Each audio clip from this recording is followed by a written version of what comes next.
and welcome to this edition of the Native News Update on this Monday, January 9th. I'm your host for today's program, Paul DeMain. And many of the stories right here can also be found at our website at anycountrynews.com. And today we want to give you a quick chance to review some featured comments, reactions, and challenges that community members gathering in northern Wisconsin this last weekend had to say about a proposal to eliminate environmental and administrative review laws and to help speed up the process to allow and permit an open pit mine in this region.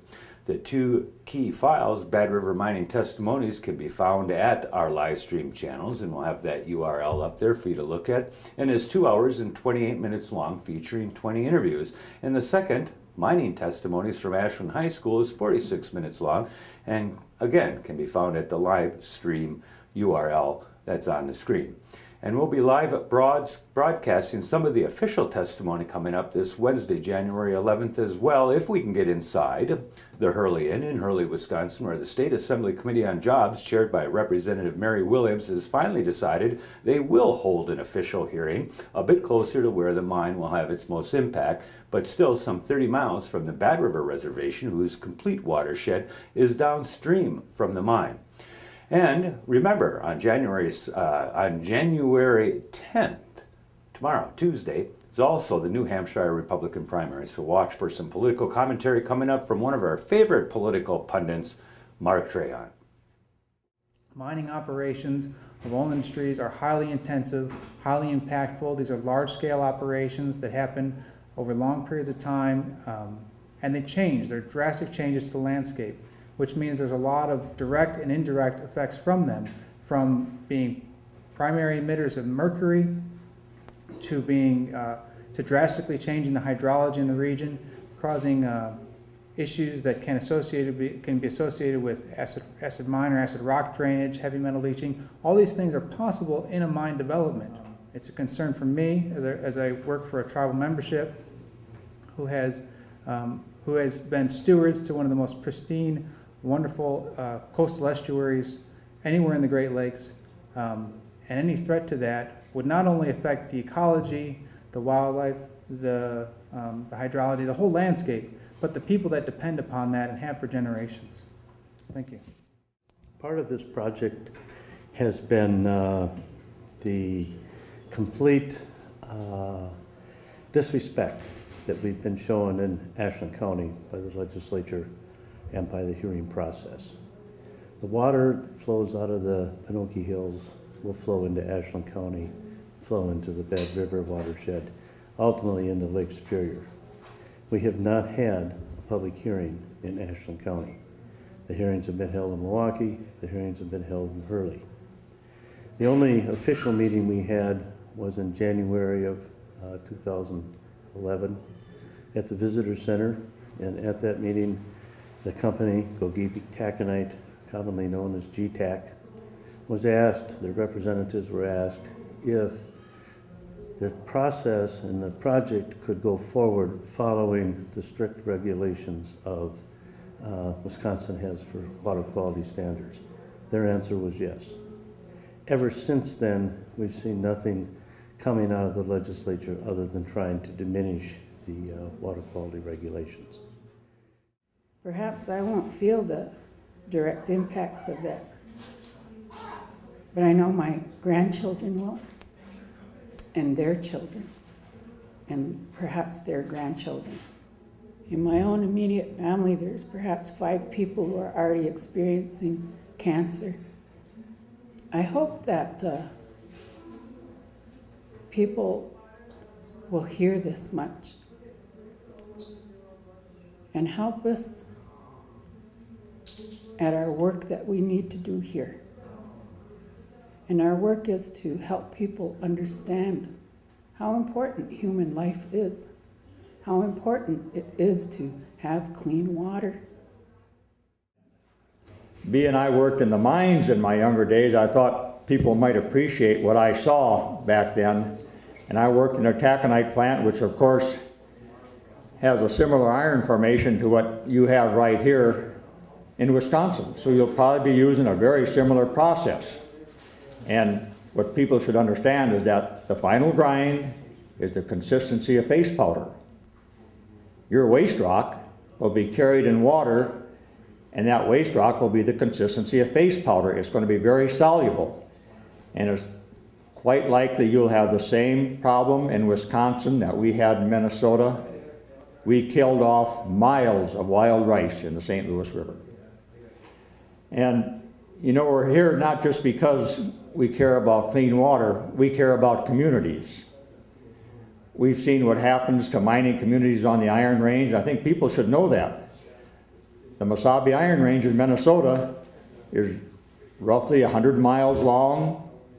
There are 24 communities at least along the length of that range. We have 6 operating taconite plants. We don't have a single healthy main street along those 100 miles of Iron Range. Our mining companies have not created healthy communities. You should not believe that mining is going to be a viable method of economic development for the small towns in northern Wisconsin. There's a litany of environmental concerns, but all those environmental concerns are amplified by 1,000 when you look at how right now the playing field, so to speak, in which mines are unleashed on the land is being completely altered by Republican legislators. Altered in such a way that environmental protections of wetlands, groundwater, air, streams, environmental protections are being stripped away. And that is a huge concern. I work with a group called the Pinocchio Hills Education Project, and I guess one of my biggest goals through this is to try to get facts out there for people. There's a lot of misinformation out there right now. There's a lot of comparisons to the mining of Hurley in the days gone by. There's a lot of talk of history and heritage. And what I'm trying to get out there is that there's no history or heritage of industrial strip mining in Wisconsin. This would be by far the largest mine ever proposed in Wisconsin. The shaft mining that went on in Hurley has no comparison. The tailings have no comparison. The tailings that will come out of this mine will be the consistency of flour. They'll be measured in the square miles. We can look at the St. Louis River over in Minnesota and see the results of the taconite mining over there. This company says they're going to do things the same, so we could expect the rivers around this area to have the same effect. Mining the Pinocchios means that they would destroy this area, destroy our lands, destroy this wild rice beds,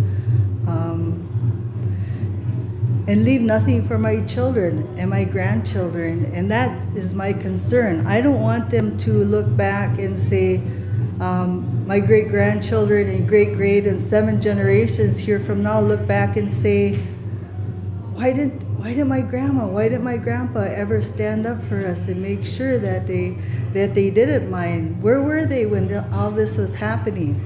I wanted to look back and say, yeah, I had an old grandma that stood up. And I had an old that said, no, you're not going to mine here. You're not going to take this. You're not going to destroy our way of life, our society. And I said, well, why is it that taconite mining is poisonous? And he said, because taconite has sulfide in it. And I didn't know this, and I looked it up. And taconite has a minuscule percent of sulfide in it, like 0.01%. But the problem is, when you've got 30% iron, to make 8 million tons of ore, you've got to grind 24 million tons of rock. And when you grind 24 million tons of rock, you gather it from the outlying areas and you bring it to the same place and you mix it with the same water. 24 million tons of rock at 0.01% sulfide is like 17,000 tons of sulfide. And it goes somewhere. And that was just like a light bulb to me. Okay, now I get it. This is bad. I'm Allie Raven, and this is my granddaughter, Beatrice Matus. And Beatrice's Indian name is Gitchigamikwe. and that means woman of the lake, Lake Superior.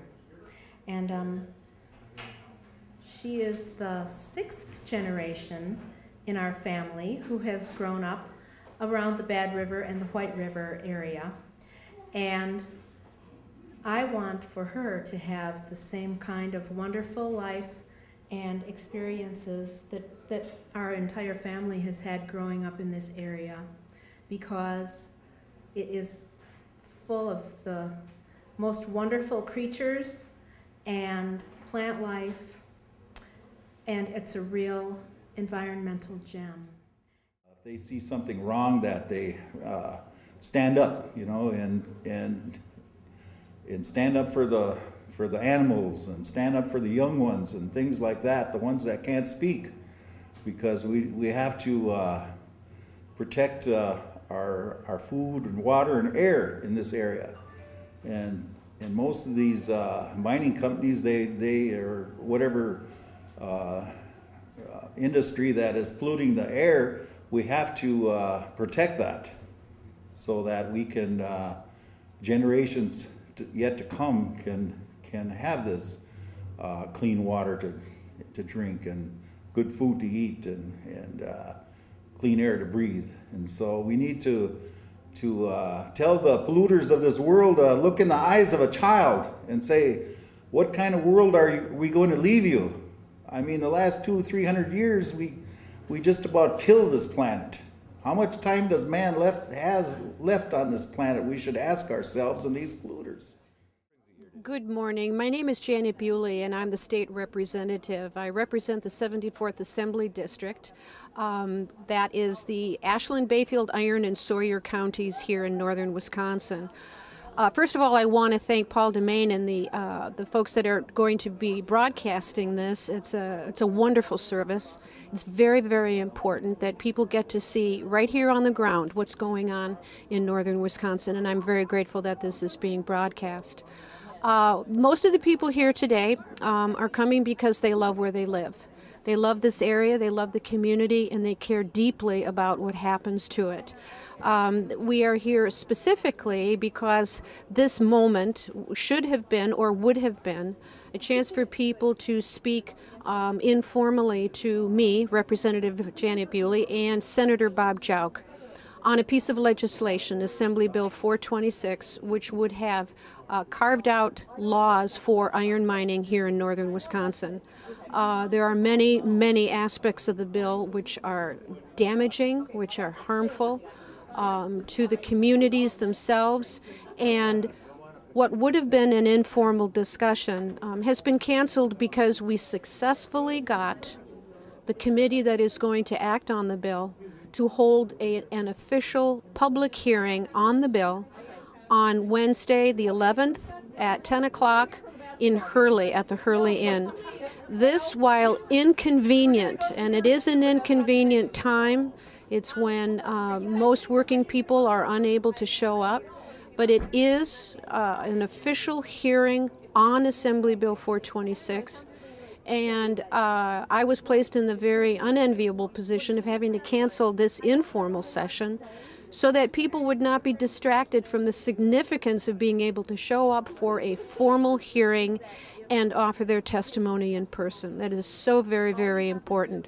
So in substitute for that, a lot of good people have gathered, and we're just talking and enjoying the company of each other, talking about the issues in front of us, the significance of going on Wednesday to Hurley. And as you can see, there's a lot of people here, good feelings, a lot of good energy, a lot of positive energy. So with that, I'll pass this on, and thank you very much. Again, this is Representative Janet Bewley. Thanks a lot. And that is another roundup of news from Indian Country on this edition of the Native News Update. We want to thank you for joining with us, and come back again soon.